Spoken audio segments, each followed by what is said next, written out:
Hey, welcome to the Scott Mann Podcast. Super excited about this episode because I get to sit down and share with you my good buddy, Gianni Koskinas. Let me tell you a little bit about Gianni. He's a retired Air Force Special Operations military officer. He's a published author. He's a leader, a coach, and a mentor, and he currently is the CEO of the Hoplite Group, and they provide analysis of political unrest, security conditions, violence trends, and terrorist threats, and they do a great job with it. Now, prior to his retirement, check this out, Gianni, he focused on national security matters. He started out flying special ops, but what he evolved to was working on national security matters with advising folks like General Stan McChrystal, and I mean closely advising, twice. General Nordy Schwartz, the Chief of Staff of the Air Force, and the Honorable Mike Vickers, who was the Assistant Secretary of Defense for Special Operations and Low-Intensity Conflict. And knowing Gianni the way I've known him for years, this dude operated at the highest level. So you understand, he's one of those rare figures that can transcend and run the seams from strategic to tactical. And now in the commercial life, he's focused on extractive industries, capacity development, aviation, risk mitigation, and consulting for Fortune 500 companies. So what I've asked him to come in to do today is we're going to talk about what you'll find fascinating about him is with all that strategy, his appreciation for local dynamics. That's what I'm most excited about is how he can bring strategic implications with a local perspective. And that's something all of us could do a little bit more of. Also, last night before we filmed, I had Gianni and my friend John Murchison over to the house for a barbecue and doing human connection, a kind of a pairing that we've started doing now on the Scott Mann Podcast. We're bringing a couple of guests together, and the night before we film, we actually sit them down and we pair them for all kinds of crazy, eclectic reasons. And we capture that and we put it on Patreon. And the only place you'll see it is on Patreon. So you watch Gianni's interview, watch John's, and you'll see just how cool these guys are. Wait till you put them together, and you can only check that on Patreon. So go there, become a member on the Scott Mann page, and you'll be able to have access to that. All right. So without any further ado, let's get the podcast started. Welcome to the Scott Mann Podcast, where we connect like our lives depend on it.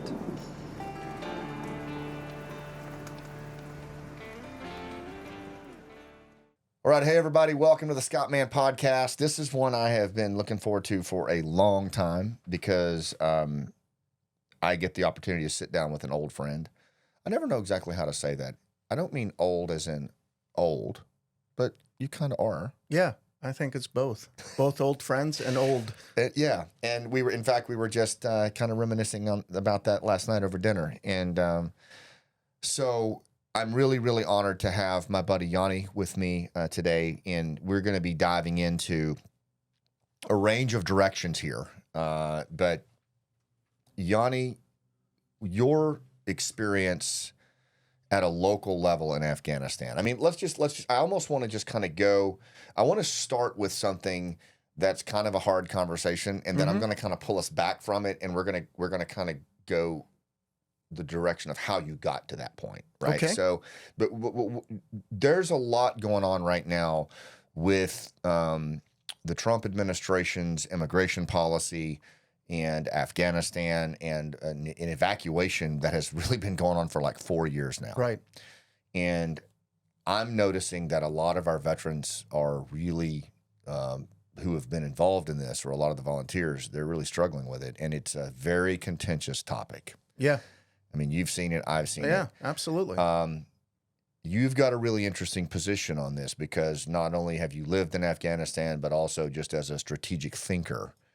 Can you talk about where we are right now in just through your lens on the Afghan evacuation? Sure. I hate to go right to it, but I kind of feel like that's just where we should start.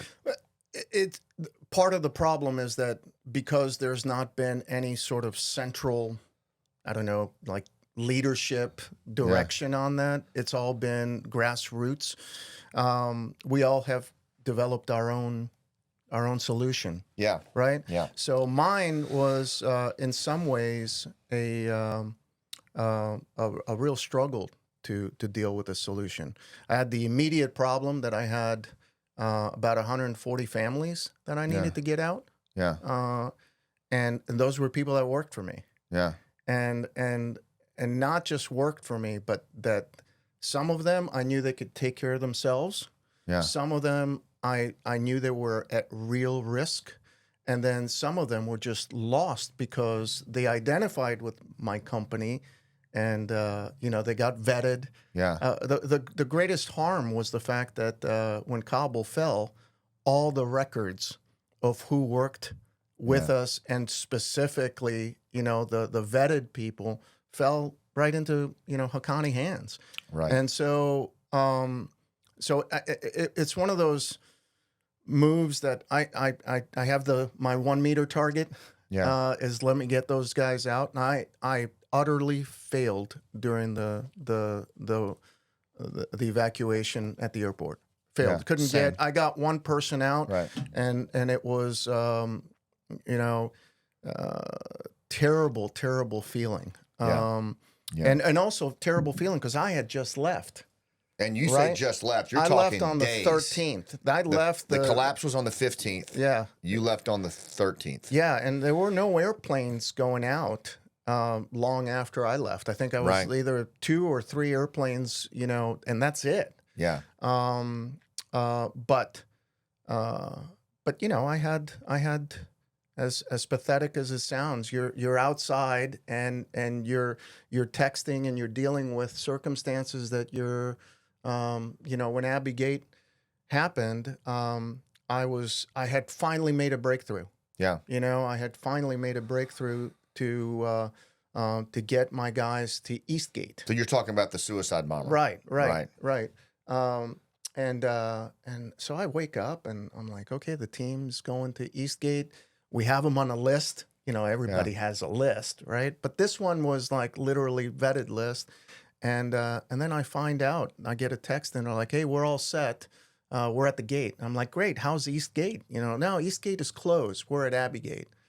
And I'm like, and almost, I didn't know, something was going to happen, but then it happens. Like it was very, very like right there. And I said, this isn't happening, man. They're supposed to be in Eastgate. I still can't connect that they're there. And then it connects. Okay, they're obviously in harm's way. Yeah. And thank God, I don't know what horrible things happened and a lot of people got hurt, but our guys were very close with their families, and but they were just covered in bodies and parts, but they weren't hurt. So you're dealing with your failure. And then afterwards, we got him out of Mazar Sharif, and that's an entirely different story, and we can dive in a little bit if you want, but it was some generosity of some people. Yeah. In fact, a Christian charity, really hooked me up. A brother from my college days, really, really just. Incredible. We wouldn't have been able to do it. And we got the 70 families, about 170 something people. And now we've been dealing with SIVs. Right? Yeah. Where they stuck, who is still there. So there's a part of the Afghan piece that is still very, very I understand why people want to get them out. Yeah. Right, because they're there. It's a real target of. But then, I don't. There's a limited group of us that have that, and then there is a more general group of we need to save the allies. Yeah. And I don't understand the small a allies. Who are you really talking about? Right. Are you talking about the Philharmonic? Because they embraced the concept of music and the Taliban don't. Are you talking about whatever it is, the robotics team from Murad? I don't have anything against any of this, by the way. It's just that different people have different matrices of what's allies. Or are you talking about the Afghan National Defense Forces? How many are those? Hundreds of thousands. Hundreds of thousands. Is there? And I'm not being an antagonist here, but is there a precedent anywhere in our history of evacuating a national defense force? Yeah, yeah. It's and to that end, and because that's a really important transition point of the conversation where it slips from my personal, sort of my Yes. company or me personally Yes. to a strategic view of what do we want to accomplish as a country, Right. right? And let's think about it. I mean, we have spent 20 odd some years, and by the way, in spurts, because as you know, you dealt with it. We didn't do such a great job up front of training, the force that we wanted to take on the counterinsurgency role. Yeah. In fact, I'd say that we actually did a little bit better when you had your little posse out with the ODAs, Yeah. and General Eikenberry removed that and said everybody's got to go into the Army. Yeah. But then that next piece where we conventionalized the entire thing, I don't even want to touch that, because those corps and divisions and brigades were never going to be the solution to the problem set. But the special units, the police and army, and to think that the first go is how do we evacuate them, that's where in my head the instantaneous thought is, how do we evacuate? How do we resupply them? Yeah. How do we enable them to be a resistance element? So if you haven't figured it out, this is going to be a sporty conversation. Yeah. This is going to open up some emotions for a lot of people. The intent here is to start to have a conversation. And Gianni and I have talked about this. And there's some areas, I think, where we come down the same way. There's some where we might not. But the idea here is that we've got to, certainly as a global war on terror community, at our own grassroots level, we've got to be able to discuss this. Yeah. We have to, because we were the ones, frankly, that were relegated to jump into the fray and try to do what we could. And here we are 4 years later with a new administration that, frankly, I think right now is certainly struggling with their messaging. Yeah. And maybe more. I don't know. But I think that in the absence of all that, or in the fact of all that, we've got to be able to talk. We've got to be able to talk about this. So you've actually teed it up. We're going to come back to it. I'm going to put a pin in it because there's several points here on the resistance, evacuation versus resistance. How does it end? And we have to start this conversation. Sure. But I want to go back now that we've kind of teased that, and so that people know where we're going. Let's talk about you a little bit. Okay. And your journey, your story, right? And tell us, just give us some backstory on you coming into the military, what some of the highlights and things that you did, and kind of what led you to this affinity for Afghanistan and kind of this local approach that you have. Okay. Well, immigrant, came to the U.S. when I was 13. We lived in Bay Ridge in Brooklyn, and a good Italian neighborhood, sort of where local tribes are measured in different ways, obviously. But we moved. My parents moved us to Connecticut. I went to school at UConn. No inclination of going in the military at the time. Really? In fact, my dad wanted me to apply to the Air Force Academy, so I started having interviews with the liaisons for the different academies, and at one point, the interviewer just looked at me and said, "So are you sponsored by the Hellenic government?" And I'm like, "What are you talking about? I'm going to the U.S. Air Force, or at least that's what my dad wants me to do, right?" And by the way, entire side of my family is maritime. Navy, Coast Guard, Mariners. Wow. Not anything to do Greek, side, but Right. And the interviewer said, "Listen, son, you have to be a U.S. citizen in order to go to the academy and be sponsored by your local congressman and senator." And okay, well, I'm not, So I went to college. I didn't even really think about it. My roommate in college, his name was Rudy. Rudy was, so I was a bit lost, to be honest. I mean, I was a bio major, a bit lost. And my roommate said, "Hey, man, this weekend I'm going to go flying." I said, well, yeah, that sounds exciting. I'm Yeah. going to go work at the bar, getting, cleaning up somebody's mess from last night. And he said, well, if you want to go, I'll take you with me. I got to build up my hours. I'm going to flight school. I'm like, does not compute. Yeah. And once it computes, I go there. And we flew over Yukon at, less than 1,000 feet. And I was just like, run this by me again. So the Air Force is paying for your school. You're going to, going to flight school after this. And here I am lost. And I was like, what? So he introduced me to the Air Force ROTC program, DET 115. It was kind of a surreal moment. I was not, my friends to this day from college make fun of me because, I was like not the military kind, you know? And so I gave it a shot. Yeah. And I went to, were you a ROTC guy or were I was, you? ROTC. Okay. Yeah, sure was. So summer camp. Central Arkansas, yeah, my there friend. you go. There you go. Yeah. Powerhouse. In the Powerhouse ROTC. of Army commissioning. Yeah. So you might remember. That doesn't matter. You don't, yeah. The famous DET 115. They're not. There aren't.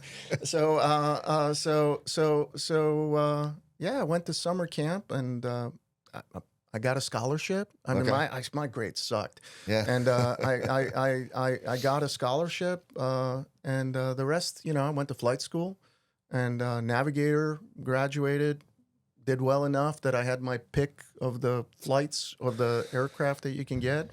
Got into AFSOC, and it's Air Force Special Operations Command for non-military folks. Yeah, and flew this infiltration platform in Okinawa as a first assignment, and then I went to AC-130s down at Hurlburt Field for my second assignment, and it was, kind of like a second class, so not quite initial cadre, but initial cadre of a new unit, the U-model AC-130s, and but I instantaneously fell in love with the ground side.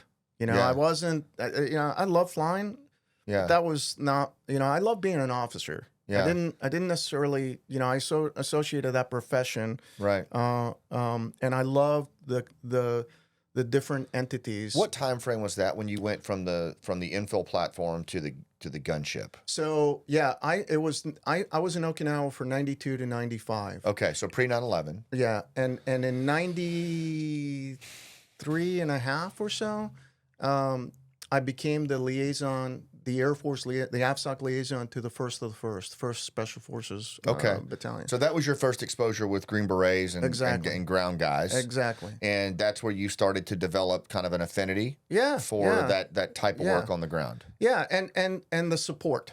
In some cases, the Air Force is has an identity crisis at some points where they believe that the Air Force is sort of, it can achieve its own goals and everything else. Hey man, that's your journey. Yeah. In my world, we're all about support. Right. And support of the ground parties. There's nothing else, So I went to jump school from the first of the first. They sponsored me, and it was great. It was a great experience there. Yeah.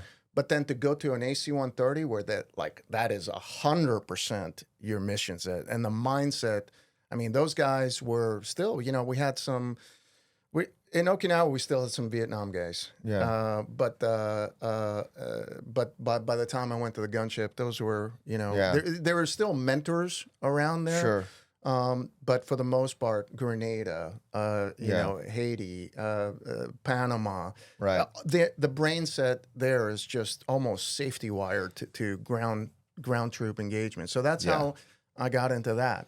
And the relationship I always found between whether it was SEALs, Delta, Rangers, Special Forces, the relationship that we all had with the gunship guys because of I think the mindset that you guys really did take it very seriously of being partners. Yeah. And the proximity by which you could bail our ass out and the proximity by which you could surgically carve out safety, at night around. I don't think there's anything like it in the world. Yeah. It was a great experience. Yeah. I mean, but I can assure you that DNA of like the transfer of from one crew to the next, or one generation of crew members to the next, there is like that is it's something that it's not just in the water, man. They put it in your blood. It's DNA. It's very, very, very. The transfusion happens like initially, going through the schoolhouse, and then certainly,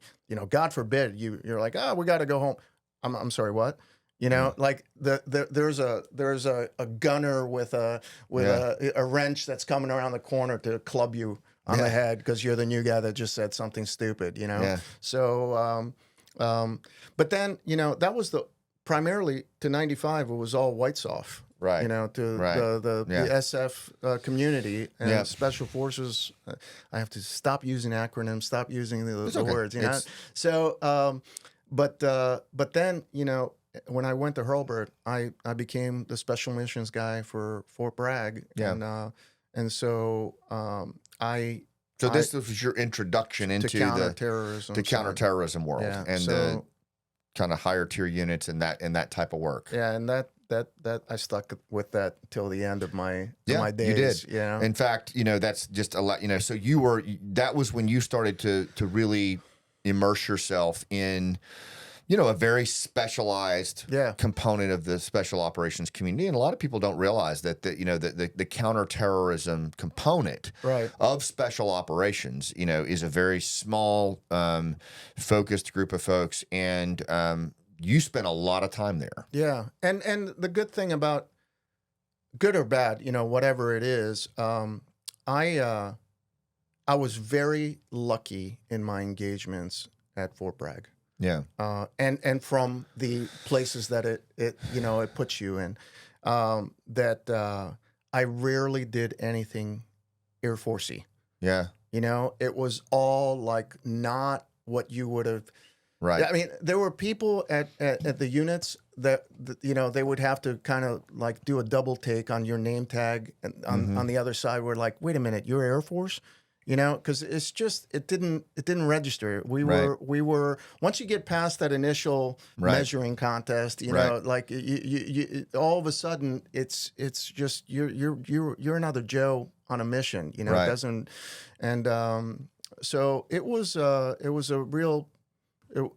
It was a fork in the road for me, right? So in terms of the military, and then the rest of it, And once you started the counterterrorism world, 9/11 kicks off. Yeah. One of the things we were talking about last night at dinner was just how much time you had focused on Afghanistan, while a lot of the other counterterror forces were focused on Iraq, and we saw the same thing in special forces. Yeah. Talk a little bit about post 9/11, and as you start to immerse yourself now in Afghanistan, and what I'm really, just so everybody knows, like what we're building here is I just want to demonstrate for a lot of these folks the level of connection that they have to that country, and why it matters, right? Because it starts way back. Right. So I have a little bit of an abnormal entry into Afghanistan. A lot of people, especially the ones that were at in this circle, when 9/11 kicks off, you're like on the first bird out, you know? So in May of 2001, I got married, my first marriage, and I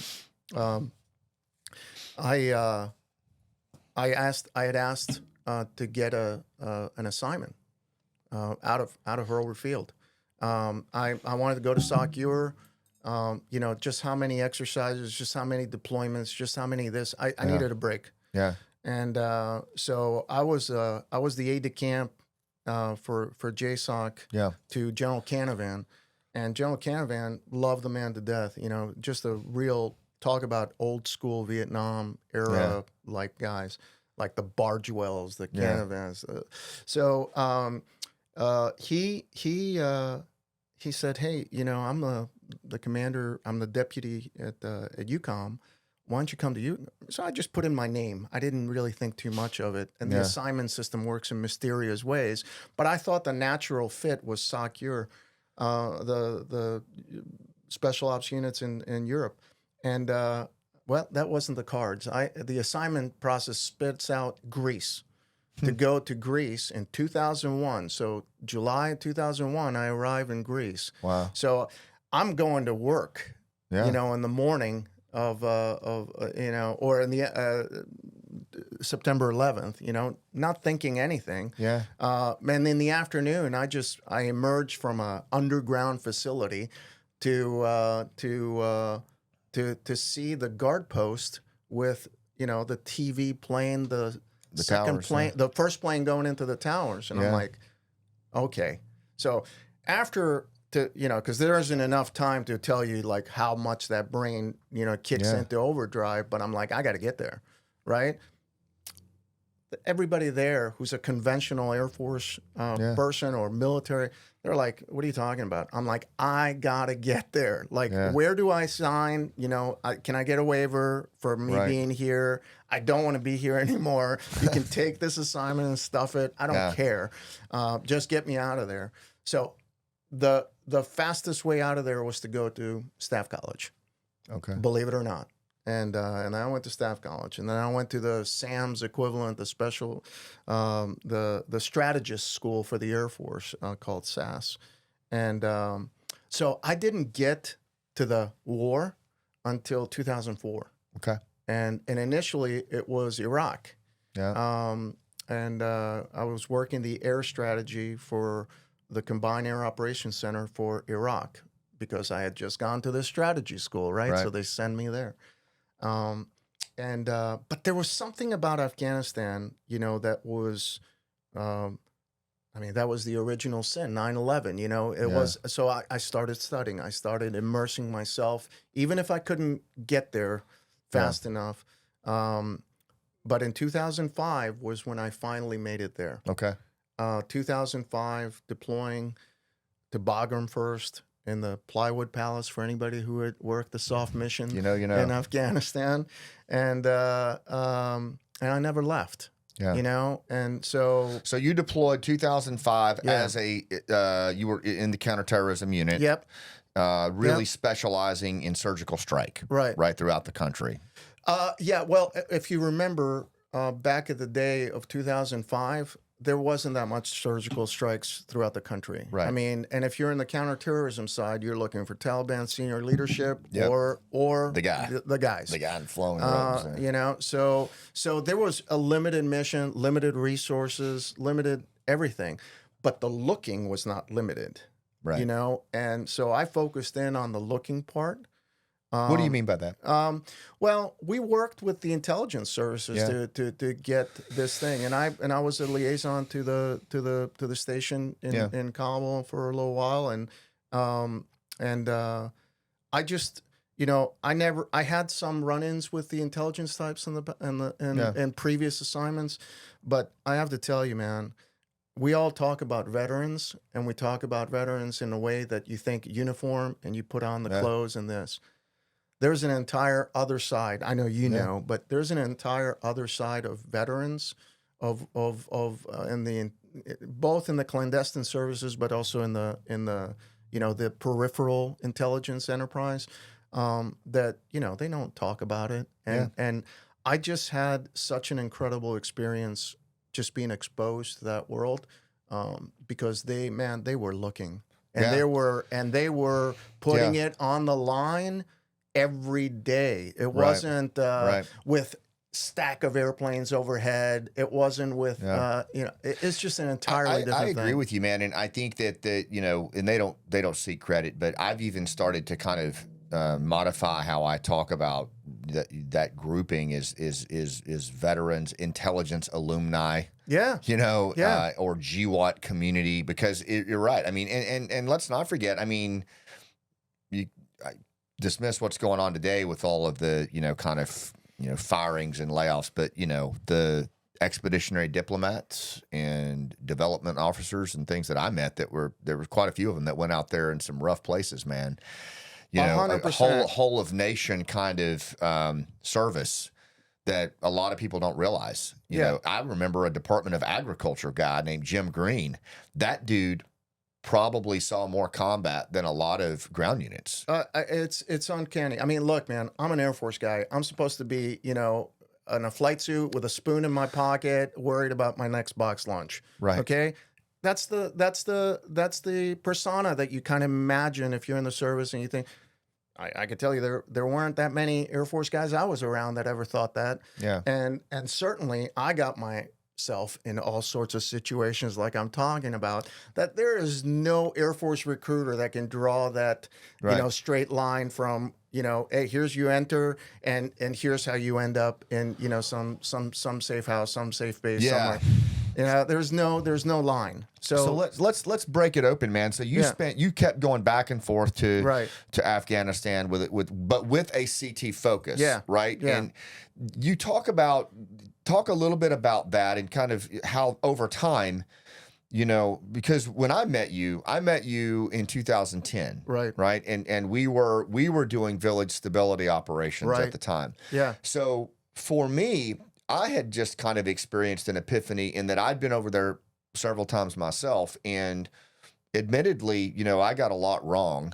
Sure. One of the things that I really got wrong, at least personally, was I kind of allowed myself to fall into kind of that top-down mindset where we were even looking hard at targeting and things like that and interdiction, and had kind of become enamored with it to the point that the local realities of these rural outlying areas were not as top of mind with me as they probably should have been. Sure. And by 2008, 2009, we look around as a special forces community and there's more Taliban in the rural areas than when we started. Right. And so for us, that was, I think, collectively a wake-up call in the special forces community. And we at least started trying to ask ourselves some hard questions like, what do we need to be doing as a community? And one of the things that we kind of landed back on was getting back to our roots. Yeah. Working by, with, and through, bottom up, and maybe not just with formal partners, but also informal, irregular partners back out in the communities, the villages. Yeah. Kind of the way we had started the war. Yeah. And this is a very uncomfortable topic for a lot of people because you have to pick sides almost. CT, dark soft versus, irregular warfare. Which I've never understood that. I don't get it. I literally don't get it. I've never understood that. Okay. And I really think that one of the reasons why I don't get it was because when I was in the CT units, okay, that's a different focus. That's where I'm. But then when you step out into Air Force Special Operations Command, like we supported both the SF or the ground component that's the white soft, the regular warfare focused FID, all the things that you did with your teams, and you supported the other side. Maybe they had the trump card more often than not, but even what you're talking about, it speaks to me like how you guys had the convention, almost the gravitational pull towards engagements and well, how else were you going to get any support? Well, if you weren't in a TIC, if you weren't in a troops in contact situation, you're not getting the gunship overhead. So even if you want to do something, it was a very limited resources, usually allocated to the most in need. 100%. And when we started moving out to those rural areas, Gianni, I will tell you, like there was within our community, there was some division over it. There were a lot of special forces operators who felt like that's not what we should be doing. We should continue door kicking. We should continue surgical strike. And we became kind of a house divided over, DA or direct action versus what we were really saying here, which is kind of remote area foreign internal defense, getting out into these areas, working with willing participants in the villages to stand up on their own and build some kind of informal capacity from the bottom up to eventually connect with the top. And it turns out there was a huge precedent for this from Vietnam with the Special Forces guys who did the Civilian Irregular Defense Group, or CIDG. That's right. Who really helped us write this program because they felt very strong about it. And frankly, there's a lot of precedent for this throughout our history in this type of irregular engagement that SF and Marines and others have done. But you would have thought that this was some kind of brand new concept. Right. But it wasn't. Like this was actually what we probably should have been doing all along. To a bigger scale. That's where you and I met. Now, you at the time were in a commander's action group, and you won't say this, but you were shaking and moving. You were regarded, and I heard this unsolicited from a range of people as one of the best thinkers on Afghanistan and somebody that I needed to meet and know. And that's how you and I connected, Right. because I was trying to put this plan together with others on how do we get back out into the rural areas. Right. How do we, as you said, how do we elicit the support that we're going to need out there because we're going to get scuffed up? Right. How do we connect with General McChrystal and that team? And I feel like that's how you and I got to be friends and colleagues, was around that question. Yeah, and also, although I'm not sure I actually mentioned it at the time, my walk away from the introduction to the VSO and quite frankly to you, because you were also thinking, you weren't just actioning, you were actually trying to put the pieces together and the strategy for it, was that my walk out of there was that this is the main effort. Yeah. I remember you said that. Yeah. Yeah. So trying to convince the rest of the headquarters that, who thinks that bringing 160,000 troops as, the water line with 18 months before they remove them is the right answer. Right. Or the supersizing of the corps, Right. The Afghan, like build the units like we build ours from platoon to company to battalion to brigade.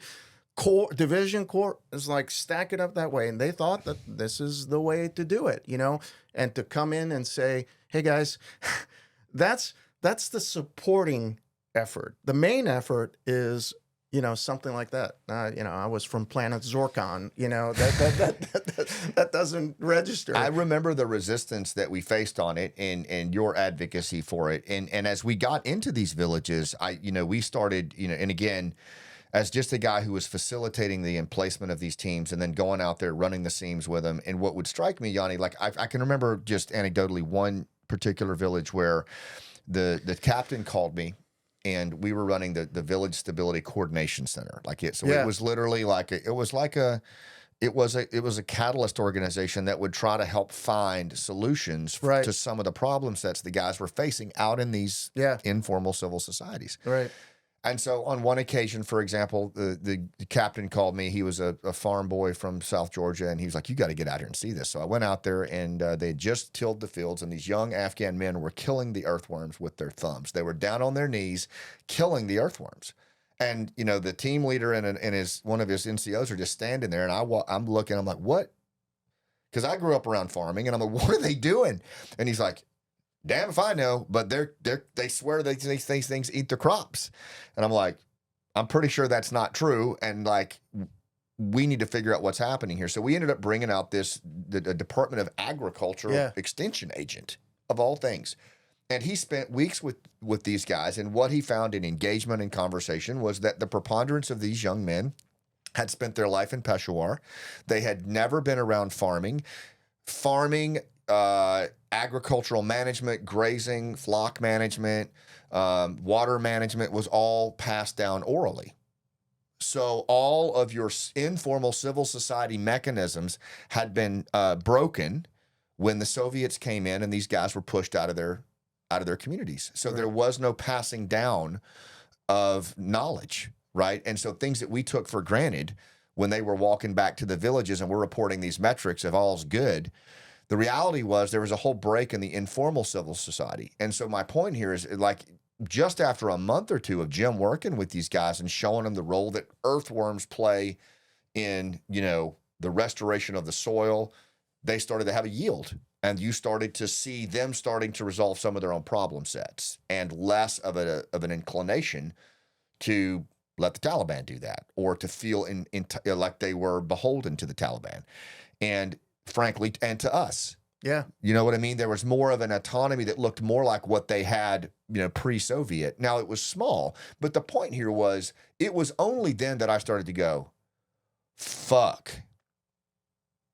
This place has really been damaged. And we don't even know how much this place has been damaged, nor are we even asking the questions that matter. And to supersize the problem, our entire apparatus is about, certainly by that time, is let's just dump more money. Yeah. Let's just give them more stuff. Yeah. In fact, let's just bring them the wheat. Right. You know, let's Get 'em just some give them the tractors. rice. Let's get some some tractors. tractors. We got to buy them from, from Pakistan. So Pakistan's making some money out of it too, and we can keep them happy.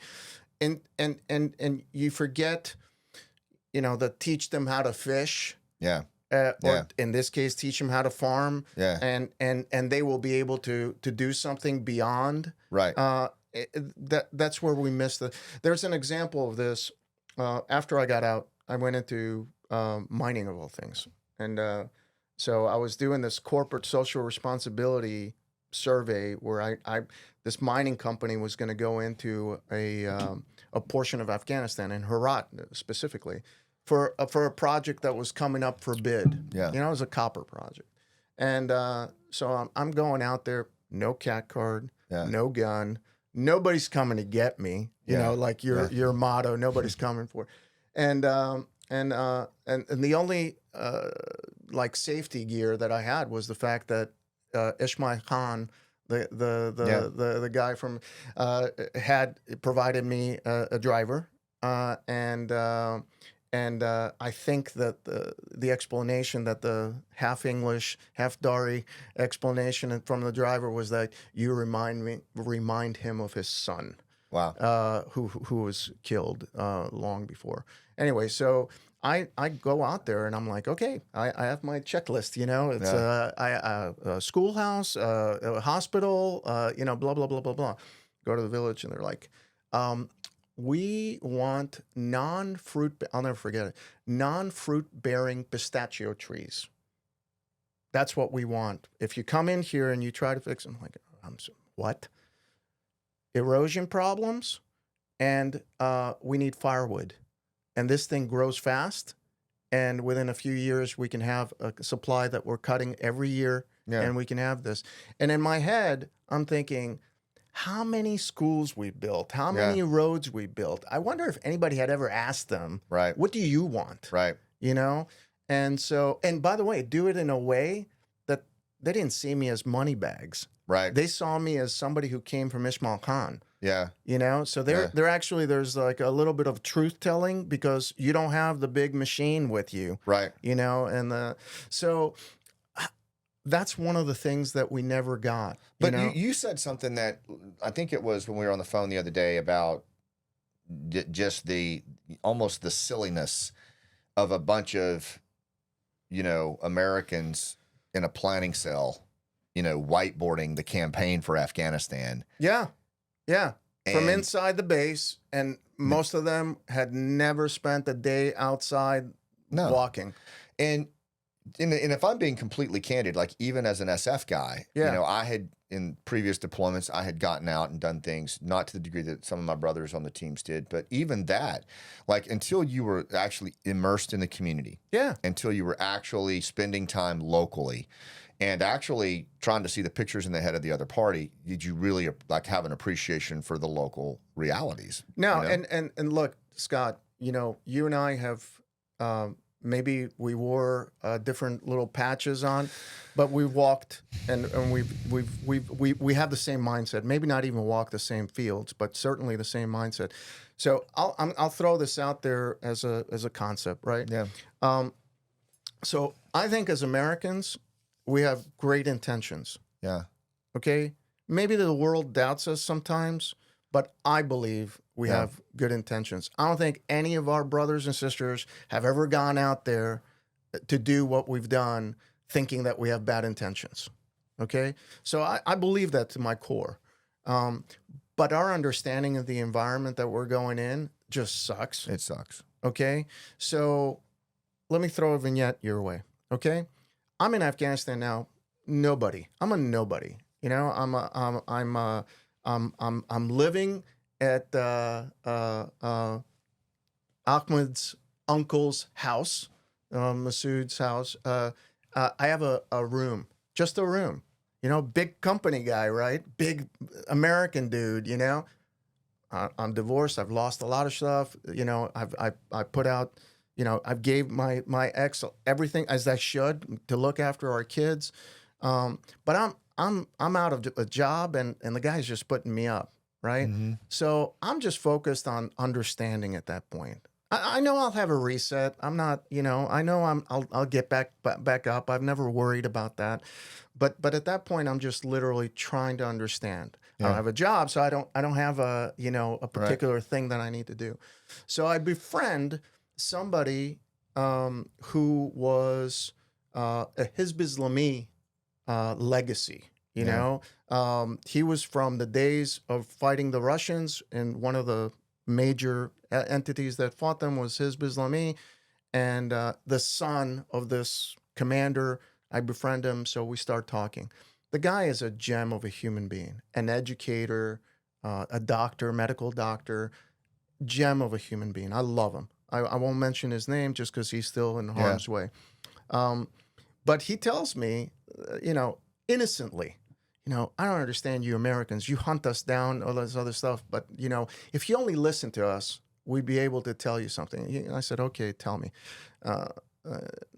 And he said, I want to tell you about the elections. At the time, the elections were happening in Afghanistan. And I'll get to this point very quickly. So I gave him a phone.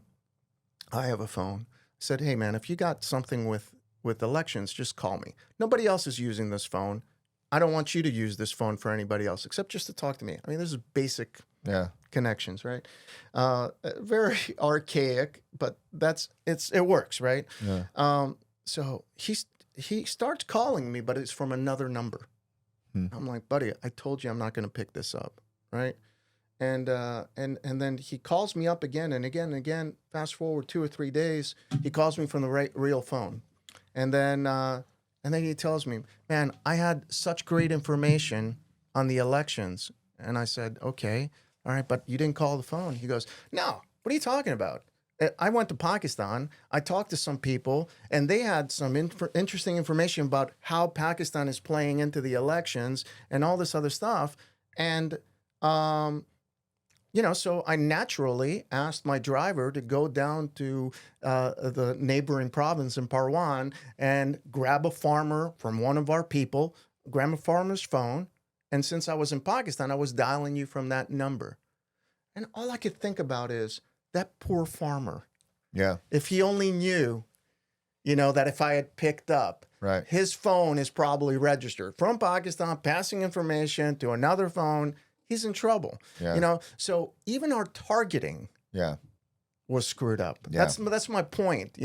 Think about all the unintended effects. Yeah. Right? Think about all the AFSOC, my brothers, flying predators, building a pattern of life outside of a house. Military age male.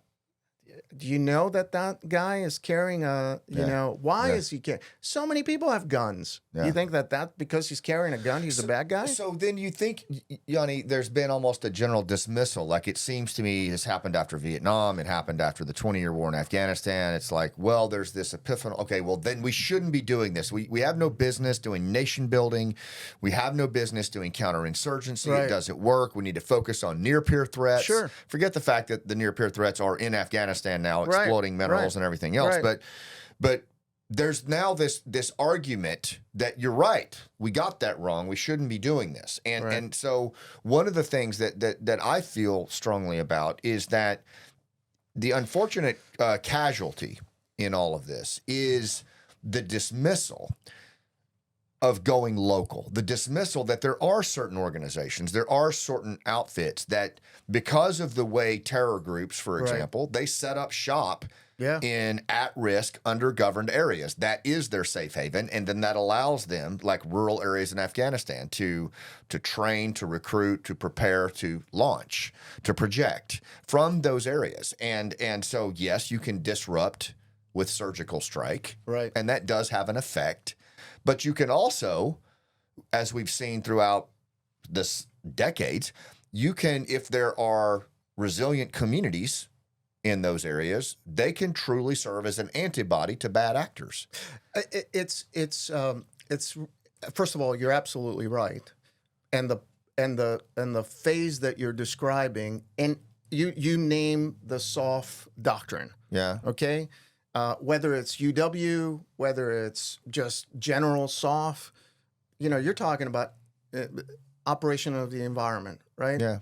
Whether you call it shaping, whether you call it intelligence, whether you call it understand the environment, and I think that that's the cheapest, but it's the one that we get most wrong because we never invest in it. But wouldn't you say it's also maybe the one we longest. do because it requires the most human engagement. Absolutely. I mean, 100%. it actually, if you do it properly, Yeah. which is rare, it requires us to really set our hubris aside. Yeah. And frankly, do what you did in your own personal journey. You talked about, being the things that you lost.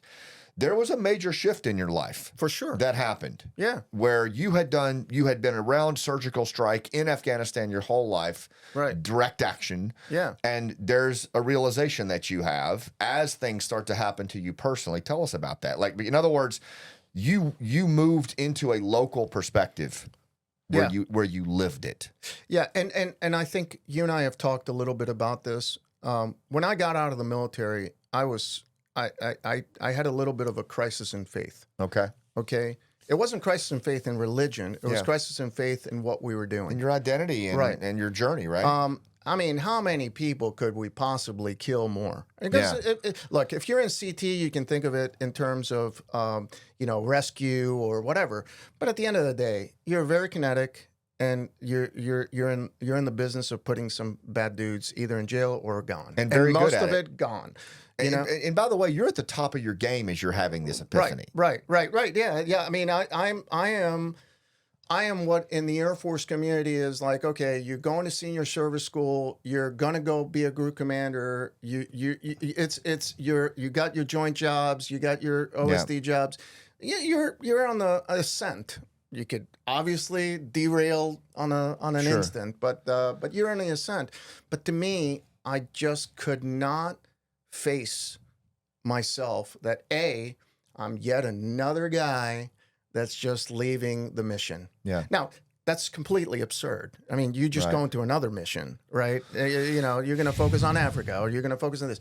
But to me, what's the investment that the military have put to make me a strategist, to make me, an Afghan-oriented person, by no means expert, but certainly oriented that way. I like that. Only to turn around and put me in another way. I mean, how many people here at CENTCOM, like their next assignment, they're not putting them in any CENTCOM units. Right. They're going to put them to Korea. Because we build generalists. We don't build specialists. So in my head, I said, okay, well, that's not the path. Try to talk to your mentors at the time. Oh, boy. That are like calling you up. I'm sorry, what? Yeah. You're getting who? Yeah. And so I got out. And what year was that? 2011. Okay. And in the Air Force, I don't know if it's the same way in the Army, but when you refuse an assignment, you have 7 days. Okay. And then the 7 days you put in your retirement paperwork. So can I share this with you? Sure. So like 2 years after you get out, and we've never talked about this. Yeah. Village Stability, which we had started, you and I had met around. It had grown demonstrably. Yeah. It was really having an effect. Around 2013, we started pulling teams out of the village, really around 2012, and there was a tremendous amount of retribution. Right. A lot of the folks that I recruited and made promises to were killed. Yeah. And it was devastating to me. Yeah. I looked around and had a very similar realization that you did. I'd just been selected for command, and I prayed about it, talked to my wife about it, and put in. I got out. I decided to get out, and it was so. I was here at Tampa at SOCOM, and the seniors like you're talking. Excuse me, what? You're turning down, and I was promptly informed that I would be terminating with prejudice. That's the term. Yeah. In the Army anyway. Yeah. And that you're no longer promotable. And but yeah, just a couple of years after you, very similar circumstances, but it was all around the path in Afghanistan. To me, it was crystal clear where we were going. Yeah. And I was like, I can't be part of this. Yeah. It was so damaging. But I have to say that one of the most damaging things was when people would turn around and go, but you made it, or like, but you don't have 3 years time and grade as a colonel. Right. What are you doing? You're giving, I'm like, clearly we have different priorities in life. Yeah. So I landed April Fool's Day, 2011 to Kabul to work on mining. Like I knew anything about mining. And in that journey, was where I realized, and some, I'll mention a guy's name because he is just so instrumental in my path because. He had no reason to pick me up off the, the proverbial street. But General Cleveland, Lieutenant General Cleveland, he said, Yanni, you're good at this. You're not an SF guy, but you're good at this whole by, with, and through and understanding the environment. Why don't you make a business out of it? Right. So it started off as a business, but to be fair, it's never been a business. It's always been about the fact that I really think there is no other way to get right the understanding of the environment except through the lens of local eyes, ears. Their senses pick up things so much more than us that it's just dumb. So you become enamored with, now I'm going to solve a problem. I mean, we're problem solvers, right? So I'm going to solve a problem of understanding the environment. But then the next challenge becomes, how do you sell this to them? Because God knows we give them plenty of examples of how much shit we do wrong, So I flipped open an argument that they make to me every time and I think that this will be interesting for you because of the way that you deal with different tribes, right? Whether they're expats or I never met Afghan, an Iraqi, a Syrian, or anybody that didn't say something to the effect of what I mentioned earlier. You have good intentions, but you have a shitty understanding of the environment. So I try to flip that upside down and say, well, why don't you help me? Yeah. Okay? And I don't mean, why don't you help me over drinks tonight? I'm talking about, why don't you help me by building a program that actually ensures that I have those right of the proper appreciation of the environment. I like that. So they're doing it not because I'm paying them, not because they're part of a company that's coming in almost like in a mercenary kind of way of ticket, laundry, give me transactional. It's more of that they're doing it because if we get it wrong, they're going to be the ones impacted. Yeah. So they're invested in us getting it right. Yeah. And I think that is where you build real partnerships with the elements on the ground. And what I want to get clear on here is that your immersion in that and your commitment to that. I mean, you pretty much walked away from everything to do that, lived locally in Afghanistan, immersed yourself there. And I think that the tendency is for people to roll their eyes and go, that's just more nation building. We need to be focused on here at home. But I think what I'm trying to get across here, and I hope that folks understand, is two things. One is the expeditionary nature. We are deluding ourselves if we think that we can isolate in the continental United States and that bad actors will not execute their design on us. I mean, I think we cannot just it's not the 1800s where you can just shore up the borders and face out. Yeah. Right? These groups are sophisticated to a level, whether they are formal or informal. Having a presence and a local relationship where the worst actors are and taking that human terrain from them based on social capital, I think is something, and also working with partners. Okay, so that's number one. But number two is the thing that you're describing that you did works just as well in communities inside the United States. 100%. And with the in-groups and out-groups and the division that's happening in the country right now. Imagine it, flip the thing on its coin. Okay, you want to go to Detroit, right? To work a police initiative. Do you just go grab somebody from Greece to come in and have them become the police chief or advise on how to do things in Detroit, in inner city Detroit? And let's just say, hey, you're going into a black neighborhood or do you go to Kenya to pick up the policeman? You got to go local. You got to go to the Greek community or to the Asian community, whatever it is. You've got to go to the lowest portion of the most granular thing where people live and get their thoughts. And even I see it all the time in corporate America, in industry. In coaching, when I'm working with C-suite leaders and executives, the dissonance, the distance that they have between where they sit and where the real stuff's happening Right. is uncanny. Like the walking of the halls is almost, you don't see it anymore. Right. The level of understanding that people just at a local level, Dr. Ben Hardy calls it being an empathetic witness, is like just bearing witness to what people are going through and trying to immerse yourself. You'll never be a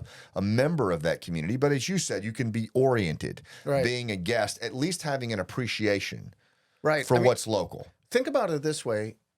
I cannot tell you how many people that I've even interviewed when I'm trying to hire somebody to do something. Expats that are they're experts in a particular country, and I'm like, how did you become an expert? Well, I had a deployment there. Right. Okay. You were on a base, right? Yes, I was on a base, but I was I was really, really involved. Like, how did you prep for it? A couple of weeks prior to the deployment, I found out I was going, and it's just, it's almost laughable if it wasn't so sad. Yeah, no, I hear you. So let's do this. Let's take a short break. And when hopefully I think we've established the level of just local appreciation you have for Afghanistan, that I have for Afghanistan, and that a lot of folks involved in this problem have. Like even though there was a dismissal, at a lot of the top-down levels, there are people out there who seem to appreciate the local fabric of that country and what's going on. And I think when we come back, maybe we can, if that's established, let's start to unpack the hard conversations that we're now faced with 4 years later. Sounds good. And maybe teeing this up for other people to start weighing in on. Right on. All right, we'll be right back. Okay, so, let's go back just a little bit and talk about, because I want to get to where we are now with Afghanistan. Right. It's a really contentious topic, a lot of pain around this, and I think a lot of confusion, frankly. And I want to start to kind of maybe unpack some of those conversations where we can start to talk about it. But I want to just revisit, Abbey Gate, the extraction. I mean, these people were like family to you, like the folks that you had to get out. This was not like, for me, it was Nizam, who I'd worked with years ago. Right. We were very good friends. I mean, in many ways, like family, but I hadn't seen him in a long time. Yeah. You're living in Kabul. Yeah. And you're literally, I mean, like you got on one of the last planes out, and then you're trying to bring out the folks that like were part of your company. Right. So I was in town with COVID. It was, I had spent some months outside of the country. I just couldn't get back in. Yeah. If you're in, you're in. If you're out, you can't get in. So I was going back to visit the team. We had at the time, about a 4-year project that we were working for the U.S. Army. And, obviously that's gone the way of the dodo. Right. So I went back after the project's over because they don't know what's going to happen next. Yeah. It was more like a kind of a visit with almost no purpose. Yeah. Because I just wanted to be around them. And then I saw some other friends who are also losing their mind because they don't know what comes next. And in the context, you have the collapse of the country around, like Lashkar goes, Kandahar goes, all the things that are kind of coming back.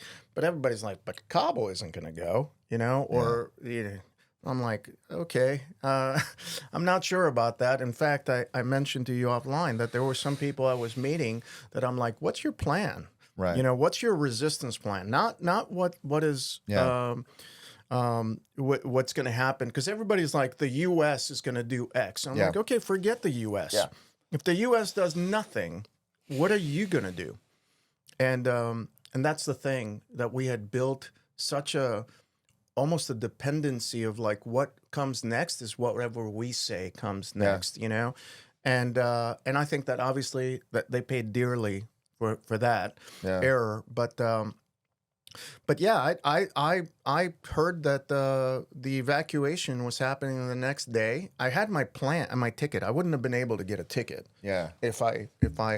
But my fork in the road there, Scott, was something that I'm sure you were feeling when you were here dealing with this. Is like, do I stay and what do I become a liability where my people are actually trying to save me Yeah. rather than me trying to save them? Or do I go out and try to mobilize some things? Yeah. And so the call for the evacuation made the news on Western press that evening on Thursday, and I was leaving Friday. So when I woke up on Friday, I went to the airport. It was nothing. Nobody had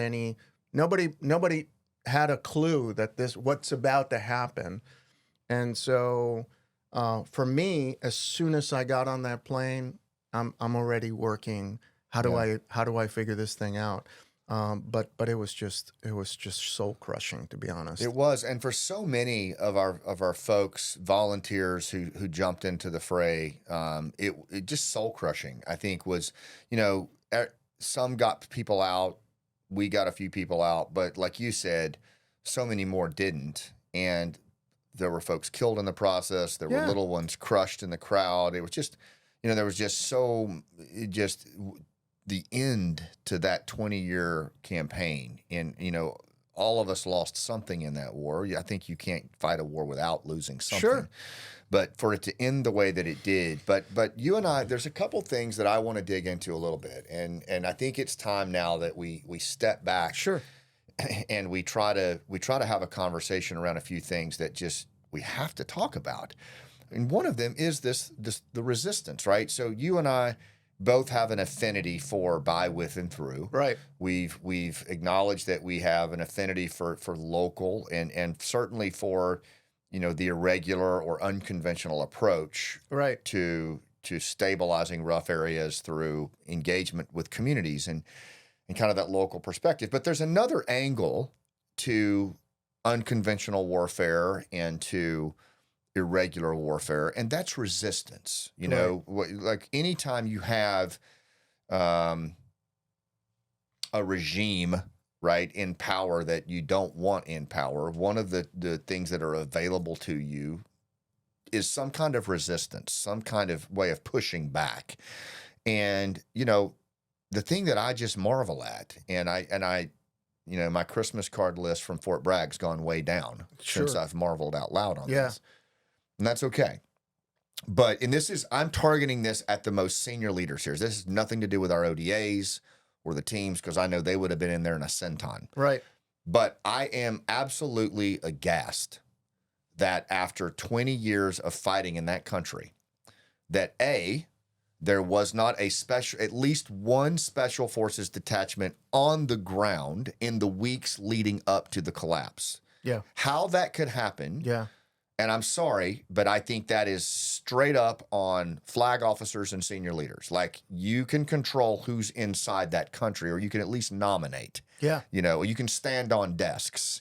And the fact that we did not have at least a special forces detachment on the ground with the sole focus of preparing a resistance with all of that gear, all of that equipment, all of that talent is baffling to me. It's baffling, but I know you were involved in talking about the withdrawal. You went to Congress, you spoke. Yeah. And when I hear those stories of the folks that were with you, fellow panelists talking to Congress, and I remember what struck me was that, some people are like, we don't have any maps of the base, or we don't, we did some rehearsals, on this, and we used some virtual reality, and I'm like, virtual reality and no maps after 20 years of being on that base, and it just doesn't it doesn't work. So yeah, I don't understand the resistance. I think I've tried to explain it in my head, Scott, that when you're looking at the UW unconventional warfare, unconventional guerrilla warfare, you guys were so focused on the foreign internal defense, the counterinsurgency, which is working with the government, right? That you almost had to say that and by the way, you're almost your personality is to not give up, right? So I got to keep on going, coin and FID. Well, the other half of that graphic, if you will, for UW is the resistance, which is you're going against the regime. That's or you're right. going. So it's hard to say, well, we're losing, and yes, we lost. We got to transition over to the other side. So I've tried to intellectually consider that. Yeah, but let me inject this in here. Sure. Okay. So add to that. Now again, I've talked to several guys, Right. interviewed guys that were like in the last detachment in Afghanistan. Sure. I've interviewed guys that were the last SF guys on Camp Brown in Kandahar. Right. And to the man, they're really distraught over it because they know that they should have been there longer, or there should have been teams. And I've talked to guys that were salivating to get into and go do this, and that were self-nominating. Right. But again, I'm looking at this just as a regiment, Sure. right? As a special forces organization, Yeah. the organization that I love dearly. When we went into Afghanistan post 9/11, Right. in the early days, with to mobilize the resistance of Massoud and his Right. people, there were no pre-existing relationships between the special forces guys and the Northern Alliance, and that's a fact. Yeah. Right. Exactly. And the reason was because those relationships had been severed when the embassy fell in the 70s. And the only guys that maintained any kind of social capital were agency guys That's who were right. mostly retired. Yes. Yes. Right. So they were brought in, and so they had to go in and broker that. The fifth group guys, great job doing what they did, but they had no pre-existing social capital. Yeah. And it's come out in interview after interview from those guys that was a factor. That they had to, the absence of trust had to be accelerated. I mean, with suitcases of cash, and so you didn't have that in the early days of 9/11. So you would think 20 years of building capacity, of building a partner force, at least on the commando side, that was very competent, intelligence, well-placed and accessed operatives. Sure.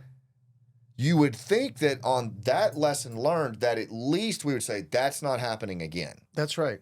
Well, I mean, you're absolutely right. And on top of it, I would also say that even if you were going to go down the resistance pathway, I can understand if you're facing an unknown entity that you're starting from scratch and you have to build resistance.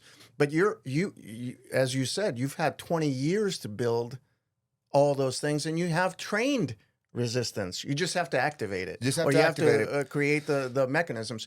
And I'll tell you the even harder staring in the face for all of us that we won't talk about, maybe over a bar with a few beers, you may mention it. Pre 9/11, and we were old enough to remember pre 9/11, okay? Special operations didn't have that many general officers. Right. I mean, we had, the odd 1, maybe 2-star, and the top of the pyramid sure was a 4-star, but they had to go well outside of the community to get back in. But the line guy, we didn't have any girls, so the line guys there were very few general officers.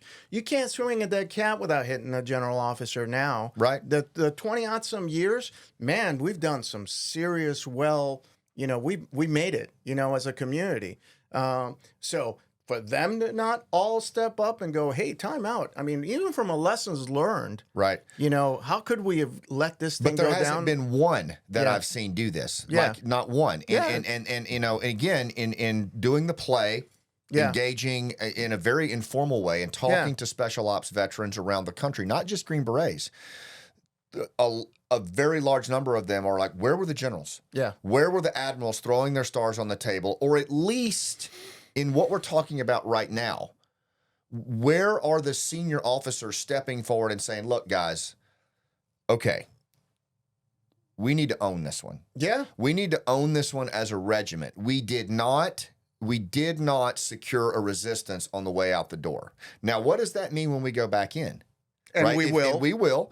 Right now, you're going to have the country music songs playing, the yellow ribbons on the trees. Our kids are going to get on these C-17s. Right. And instead of a resistance force that's anxiously waiting for that night link up, you're going to have a pissed off commando in tattered rags and a tricked out M4, tickling the trigger of his AK-47, with zero trust, and maybe a bit of animosity for some payback. And unfortunately, what it creates is a cycle where they're only good for you when it's payday.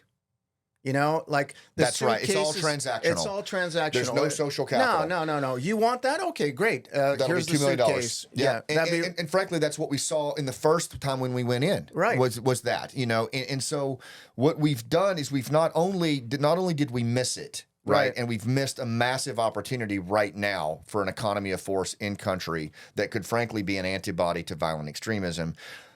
But we've set the next generation up of Green Berets and operators for increased casualties. 100%. And a much rougher go, because we are going to go back in there at some point. I guarantee it when something happens. So I guess where I want to kind of pivot this on the resistance thing is, why is there such a reluctance to crystallize the learning? I know it's embarrassing. I know it's hard. But why do we insist on, for example, at the headquarters level of Special Forces, having a podcast called the Indigenous Podcast, right, and putting ourselves out there as like the proponent for working with indigenous groups, when we didn't even put a resistance in place and we left them to be basically tortured and killed with no mechanism?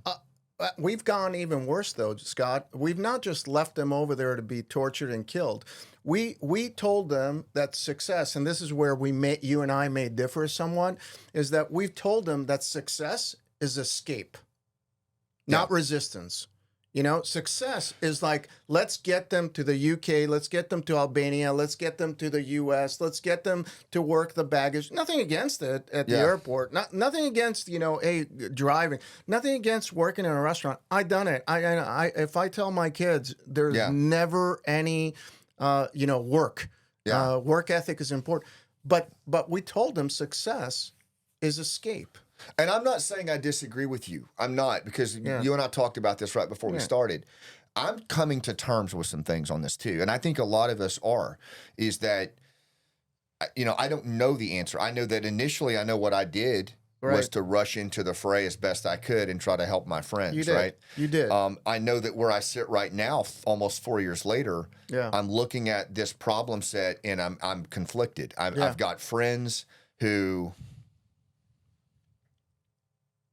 are like falling apart right now, really good people who have cashed in everything they have, including their emotions and their emotional well-being. Yeah. And they're at the edge. I've lost a friend to suicide because of this, who I went to combat with. And so I'm looking at what they're going through. I'm looking at how the level of maybe guilt and moral injury I feel from this. But then at the same time, I'm also looking at the utility of resistance. I'm looking at the Green Beret in me is going, you can't evacuate an army.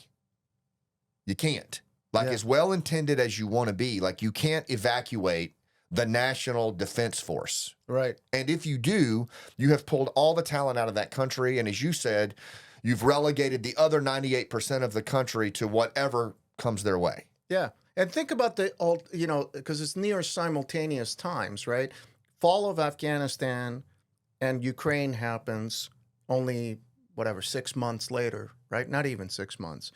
And the attitude, almost transfer value of, well, we got to get the Ukrainian, how many of them can we get out?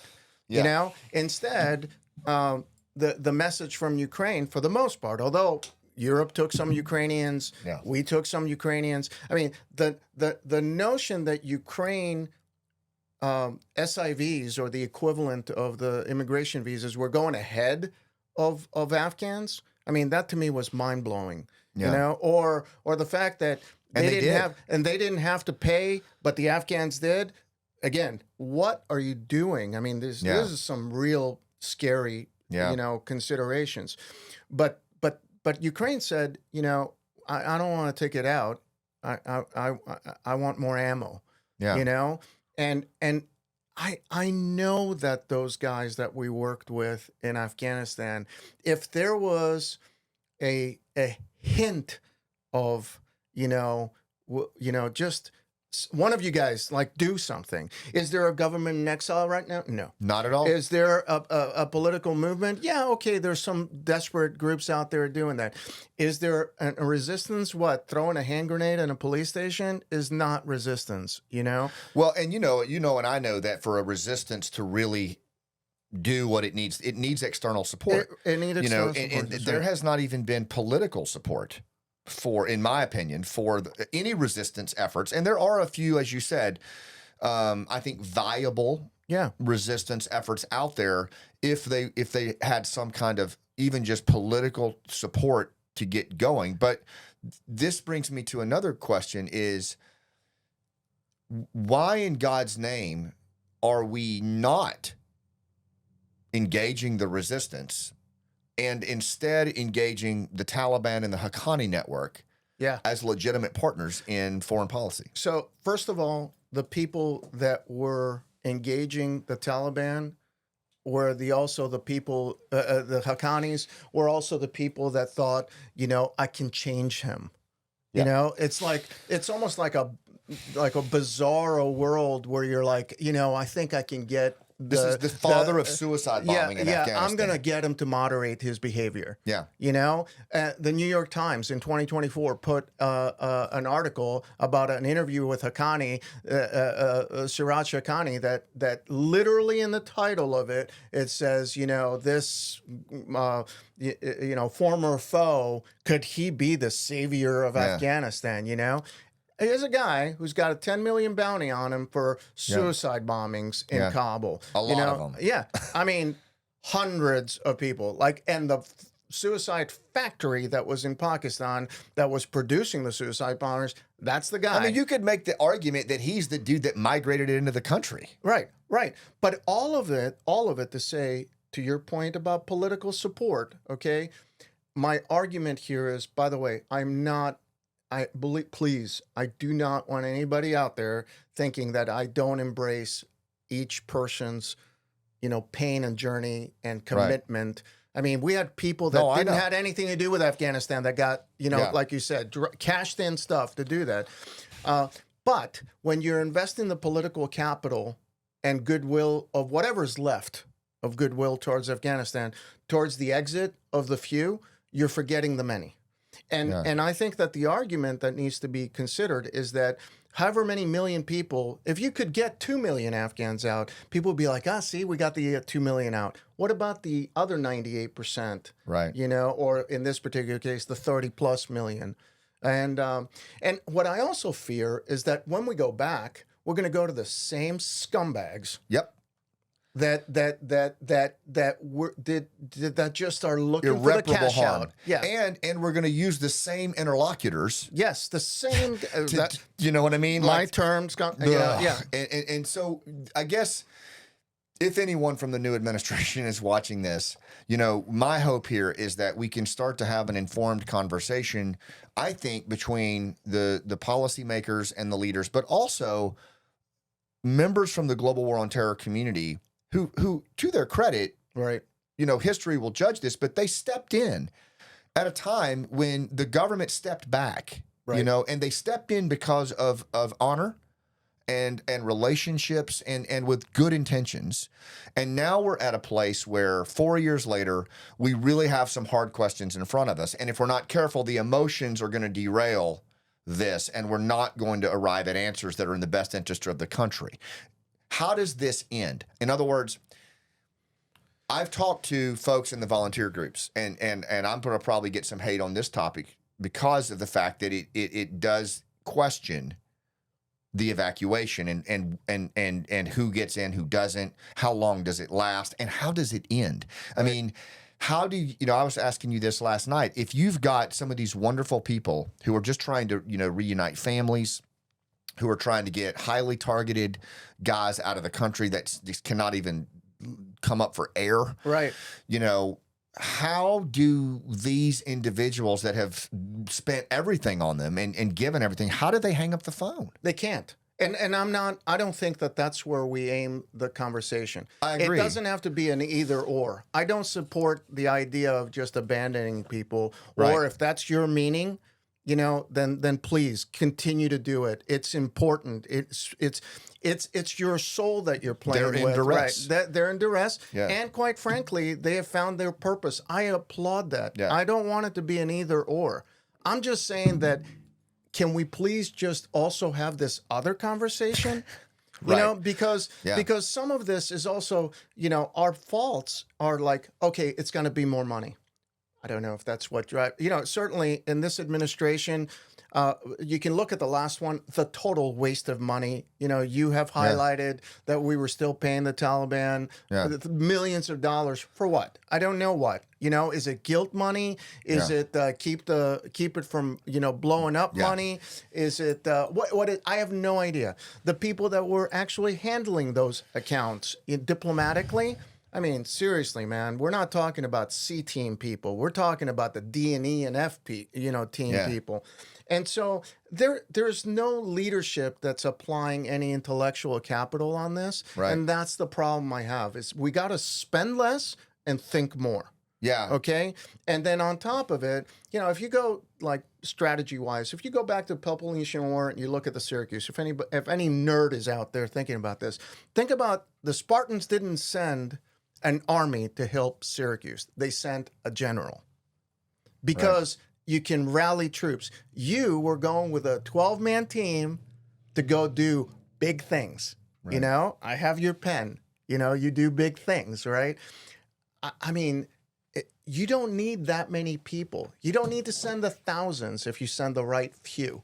Exactly. And that's where I think that because we immediately take on the nation building aspect, or for example, in Afghanistan with the previous administration, and I think to some degree with this one too, it's, well, that was a terrible experience. Let's turn the page on it like a Surf Pro commercial, like it never even happened. That's right. And the fact, and where I'm going to bring it back to as an example of this, is the absence of a resistance. The fact that it didn't happen, the fact that we still don't have one, and that we did not put that in place. We should be doing lessons learned on that. We should be crystallizing the lessons from that, because I think a lot of the veterans like you and me, we look at our children, I know I do, and I go, okay, my regiment didn't even do a lessons learned on this. Yeah. So they haven't learned. Yeah. So that means my kid is either going to be on that C-17 going back into Afghanistan against that pissed off commando, right? Or he's going to have to do it to another commando because nobody learned. Look, do you think about this? Okay, I don't know the statistics, partially because there's no data that's specifically out there.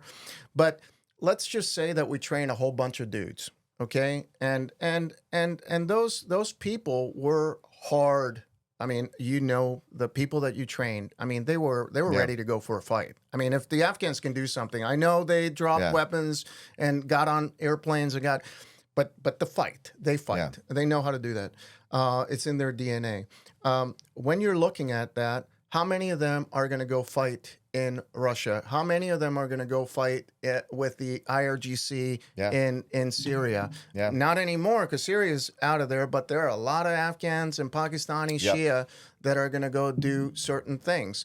I mean, how it numbs me to think that there isn't even, you know what? Maybe there is. Maybe it's so secret, Scott, that it's in like somewhere deep in the bowels of, whatever building, and they really are looking at this. Because I used to believe that shit.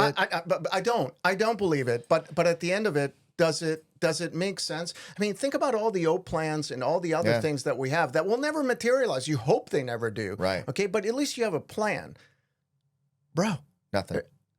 What? Nothing. And the fact, and I mean, even I've challenged the new administration is bring in, there have been, I think, some leaders emerge from this, yourself included, new voices. Yeah. That both Afghan and Western that could really contribute to this conversation. And they don't have titles, but they fought in that war and they understand things through failures and getting scuffed up. We need to listen to them. And here's an incredibly twisted way that I would have never gotten out of my military experience, or even that stuff that we just talked about. You have to have an appreciation of return on investment. Okay? And if you're in business, you're not getting your paycheck ain't assured. Yeah. And on top of it, you got to actually have a return on the investment. Right. You cannot just sit there and go, I'm just going to keep on getting fed money. No. And even if you own a contract, if you're a government contractor, there's a lot of audience probably that still deal. There is something that you have to have as a due out that better be worth you getting another dollar. Yeah, it's not just an entitlement. It's not. So that's part of the problem that we have with general officers, respectfully, and, the structure of the pyramid right now, that there is no exposure. I mean, think about it. How many entrepreneurial officers do you know that actually made it above the rank Not of many. 06? Yeah. I would say that most likely 05. Yeah. Okay? Because at one point, even if you are entrepreneurial, you're going to have to conform. Very rare. I can name two that were none come to entrepreneurial mind. that got, above those ranks. And so it's not bred out. And by the way, we're losing officers at least At a very at alarming a very rate. alarming rate, Yeah. in part because they're looking at this going, stay for what? Right. And Gianni, on this, I think the recruiting and the retention, and again, I'm saying this to the new administration, if you think that recruiting and retention is not tied to the way we left that country and the absence of lessons learned and what GWAT veterans are saying to their kids and nephews and nieces, I think you're deluded. And let's take it one step further, okay? Right now, this isn't a political discussion, but you'd be an idiot to not think that, the team that's in there right now has a lot of disruptors in senior leadership positions. Whether you agree that that's necessarily needed or whether you disagree and you think something completely... Right. I have my opinions, and I'm sure you do too. Let me table those for a second, okay? Those disruptors may in fact bring in the recruiting numbers, right? I mean, the early numbers right now is that recruiting is increased, right? Okay, but at one point, disruption is not enough. No, it's a spike. You have to have something that endures and continues, and you go from, it's an endurance run, but you have to go beyond the caloric intake in the beginning that feeds you and get your spike, and then you got to have something else. Those dinner table conversations that you have with your son, that you don't really want to have, or your daughter, right, based on your lived experience, or even just, our kids are smart. They see what so many of these GWAT veterans went through, right, in the way the war ended and what they've gone through afterwards. They're watching how it's affecting them, and they're saying to them, and I've heard them say it to me out loud at the play in the talkbacks, is like, I saw what this did to my dad. Yeah. And I was going this way, and I can't go do that now. Yeah. And if our leaders aren't listening to that, and if we're not listening to this generation of global war on terror veterans who fought for 20 years and really didn't ask for a lot, and they did a damn good job of it, they have so much to offer. They have so much perspective to offer, and we've literally turned the page on them. And I'm furious about it because it's not right.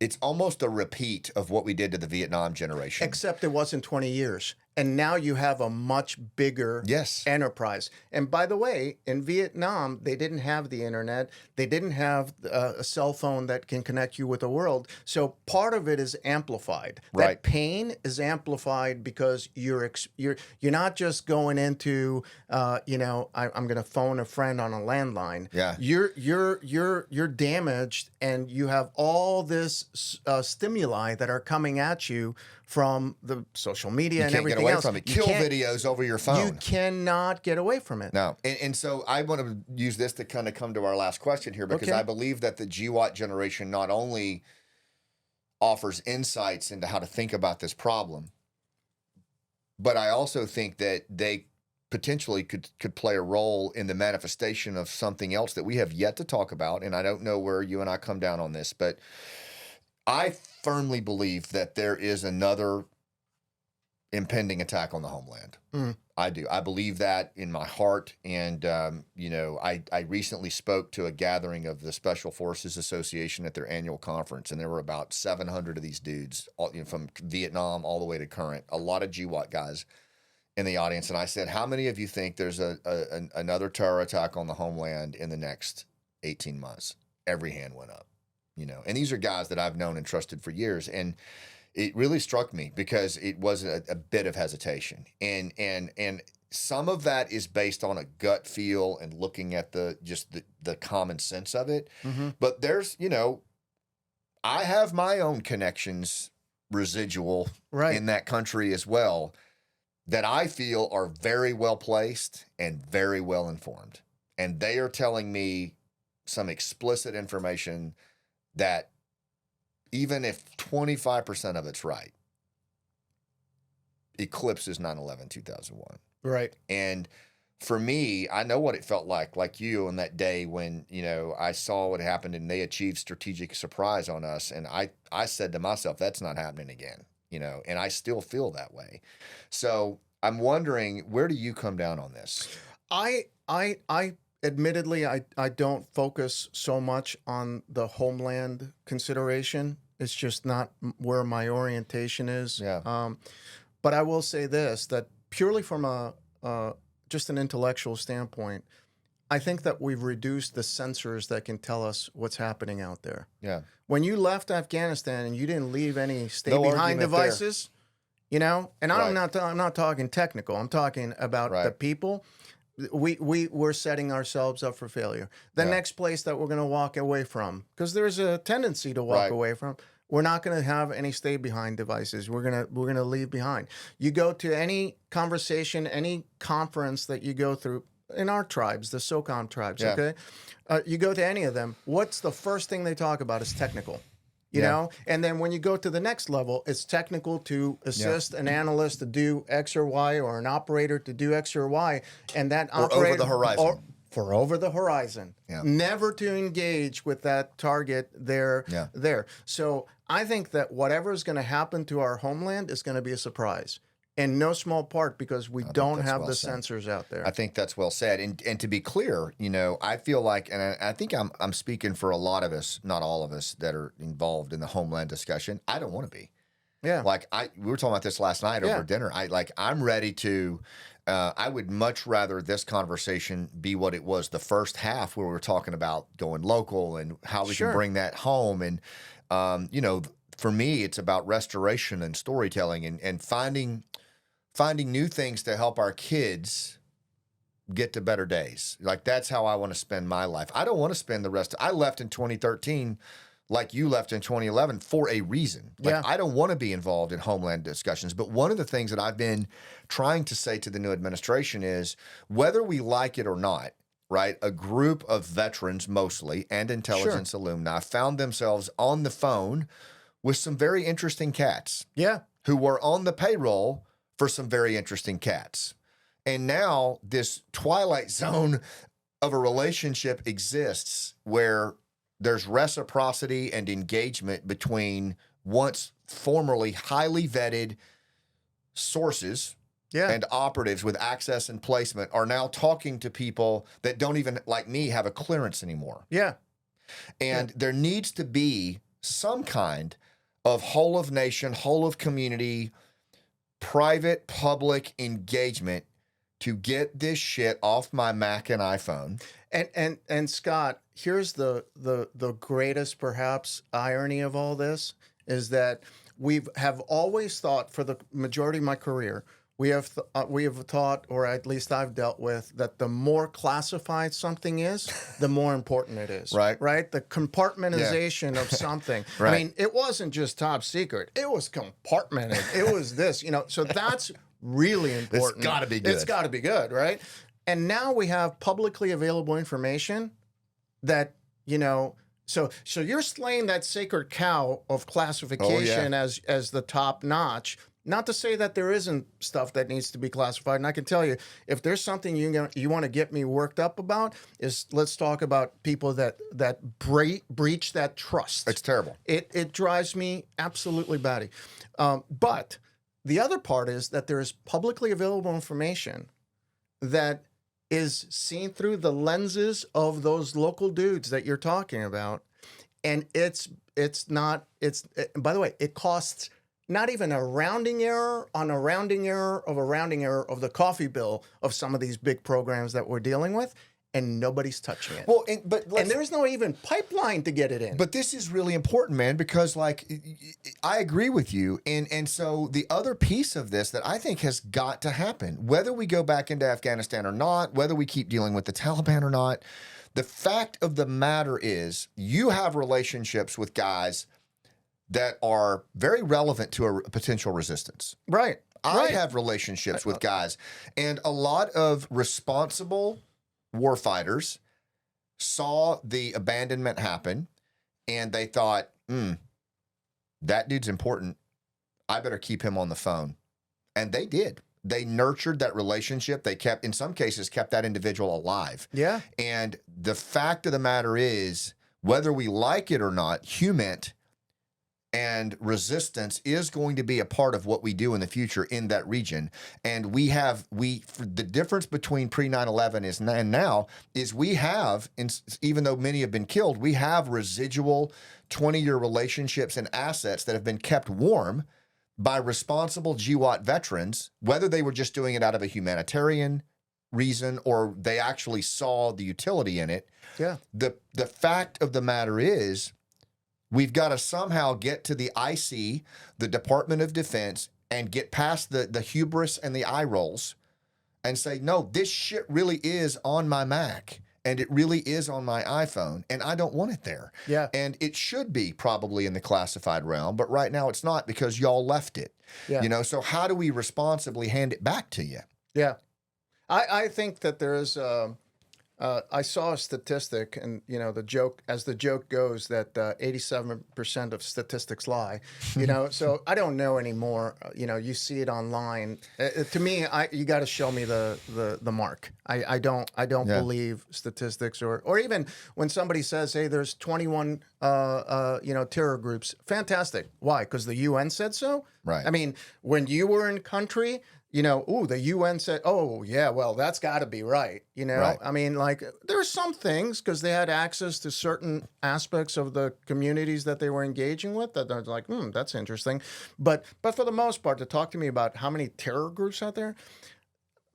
But if there's not 21, there's 6, whatever it is, don't you need to have some eyes and ears? And if that information that you're talking about needs to get filtered, let's put that filtered and cataloged and at least connect dots.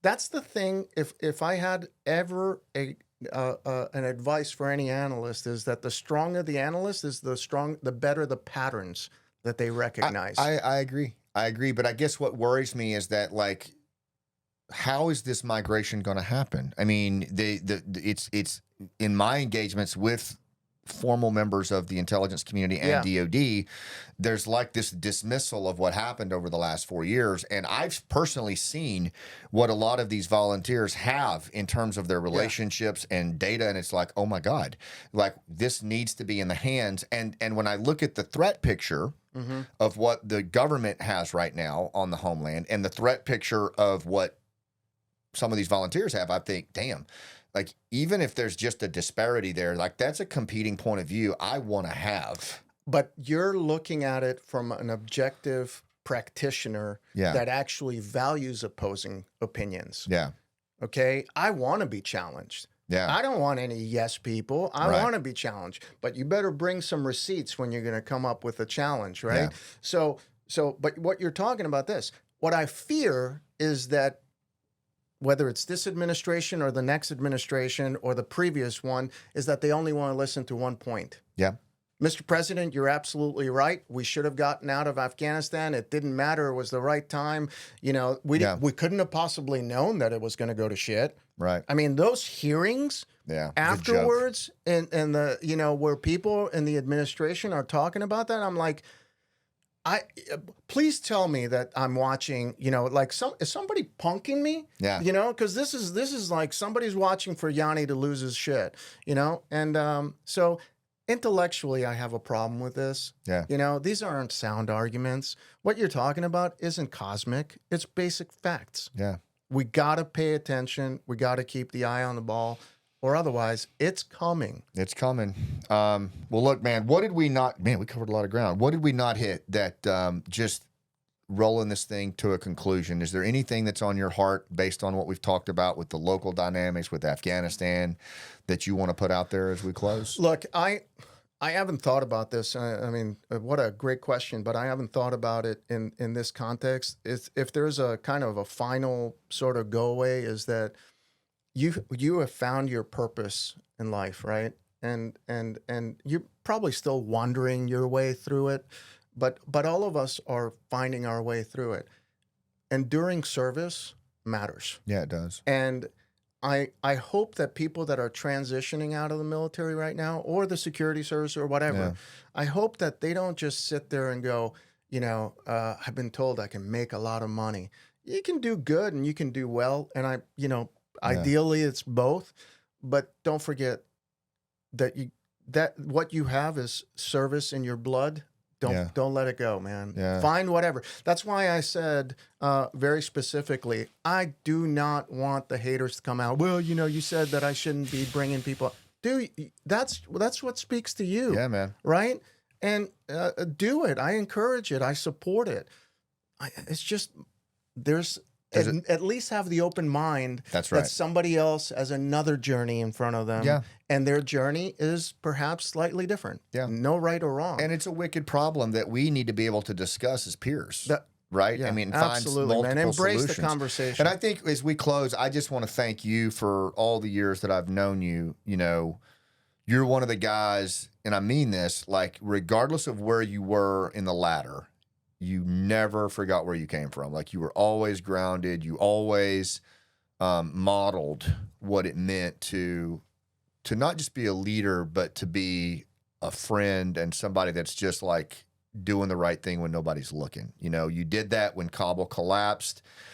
I know you went through a tremendous amount of heartache with that, and you still do. Yet you've found a way to like navigate it with just dignity and class and lift other people up when you're hurting. So I've had help. Well, I've had help. You've had your journey partners. That's important. For sure. And I hope people, as we go through this, will also reach out. And because this isn't going to be easy. What we've got in front of us is not going to be easy. So true. But I do think that our generation has something to offer still. Our best days are still in front of us. So you show that every day, brother, and I really appreciate you being on thanks. here. I appreciate it too. All right. Thanks, buddy. Well, listen, everybody, thanks for being part of the Scott Mann Podcast. Make sure you tune in next time. If you like the podcast, share it with somebody that could benefit from it. Give us a rating, a thumbs up, whatever you can throw in there. We'd appreciate it. It's good to have you part of the tribe, and we'll see you on the rooftop.